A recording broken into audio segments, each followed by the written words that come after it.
मला कळतंय असं मी केव्हा आमच्या आप्पासनी बघितलं सुद्धा नाही. आप्पा कुठं आहेत, काय करतात हे काय सुद्धा माहित नाही मला.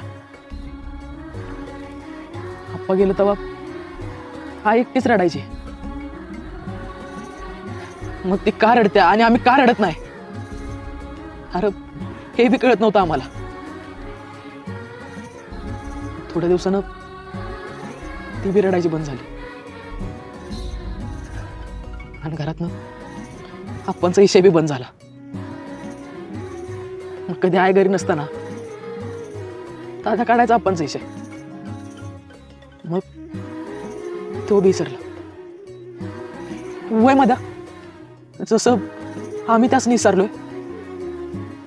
तसं ते बी आम्हाला विसरलं असतील. कारण माहित नाही